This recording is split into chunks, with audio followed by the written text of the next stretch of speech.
ہوگی، یہ محض دعووں سے نہیں، محض زبانی کلامی نہیں، محض نعرہ لگانے سے نہیں کہ غلامی رسول میں موت بھی قبول ہے، اور جب بات آئے نا غمی اور خوشی کی، طریقہ اپنایا جائے غیروں کا، بتایا جائے کہ نبی کا یہ طریقہ ہے، بندہ کہے کوئی گل نہیں، دے دوارے خوشی کا موقع خیر صلاح۔ نبی کی نسبت، جسے نبی کی نسبت نصیب ہو گئی، میرے نبی نے خود فرمایا من حافظ سنتی، پھر جس نے میرے اس نسبت اور طریقے کو عملی طور پر اپنا لیا، اللہ 4 طریقوں سے اس بندے کی عزت فرمائیں گے، اللہ 4 طریقوں سے اس بندے کی قدر فرمائیں گے،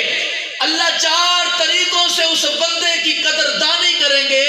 قدردانی کرنے والا رب ہوگا۔ سبحان اللہ سبحان اللہ سبحان اللہ۔ جب رب قدردانی کرے گا تو کتنی بڑی قدردانی ہوگی۔ میرے دوستو، یہ وہ نسبت جو نبوت کے ساتھ اگر دنیا میں نصیب ہو جائے، بندہ زمین پہ چلے، اللہ کے فرشتے من بین یدیہ ومن خلفہ رصدا، بندے کے آگے پیچھے حصار بنا دیں، اگر وہ نسبت رسول بندے کو نصیب ہو گئی، بندہ سجدے میں ہے، اللہ کے فرشتے اس کے لیے مغفرت کی دعائیں کریں، اگر یہ نسبت نصیب ہو گئی۔ میں ساری حدیث مختلف احادیث کا مفہوم عرض کر رہا ہوں۔ اگر یہ نسبت بندے کو نصیب ہو گئی، بندہ دعا کے لیے ہاتھ اٹھائے گا، میرا اور آپ کا رب کہتا ہے، فرشتے اس پہ آمین کہیں گے۔ اگر یہ نسبت نصیب ہو گئی تو سمندر کی مچھلیاں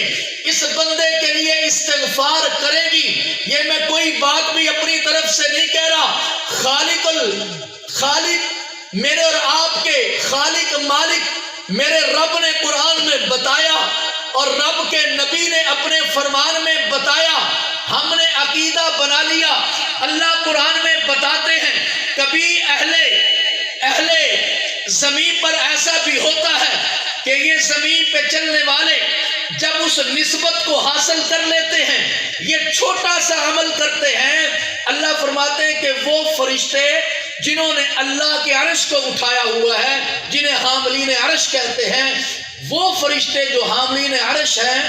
وہ فرشتے جن کی زبان پر ہر وقت سبوح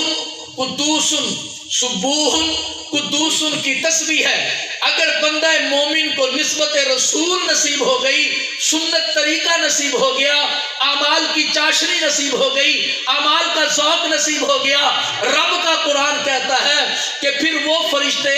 جو 4 فرشتے جنہوں نے اللہ کے عرش کو اٹھایا ہوا ہے، وہ فرشتے اپنی تسبیح روک دیتے ہیں۔ کیا کرتے ہیں؟ اپنی تسبیح روک دیتے ہیں، اور تسبیح روک کر کیا کہتے ہیں؟ تسبیح روک کر وہ کہتے ہیں اللہ اس بندے کی بخشش فرما دے، اللہ اس بندے کی بخشش کر دے۔ صرف اس کی بخشش نہیں، اللہ اس کے گناہوں کو معاف کر دے، صرف اس کے گناہوں کو نہیں بلکہ ومن صلح من آبائہم، قرآن ہے، ومن صلح من آبائہم وازواجہم وذریاتہم، وہ اللہ کے قریب ترین فرشتے اپنی تسبیح کو روک کر جو ان کی زبانوں پر تھا سبوح قدوس سبوح قدوس، وہ اللہ کی تسبیح کو روک کر اس بندہ مومن کے لیے، اس امتی کے لیے وہ استغفار بھی کرتے ہیں، قرآن نے بتایا، وہ دعا بھی کرتے ہیں، قرآن نے بتایا، صرف اس کے لیے نہیں، اس کے مرنے والے باپ کے لیے بھی کرتے ہیں، صرف اس کے لیے نہیں، اس کی مرنے والی ماں کے لیے بھی کرتے ہیں، صرف اس کے لیے نہیں، ومن صلح من آبائہم وذریاتہم، ومن صلح من آبائہم وازواجہم وذریاتہم، وہ اللہ سے کہتے ہیں اللہ ان دیاں نسلاں نوں بھی معاف کر دے۔ سبحان اللہ۔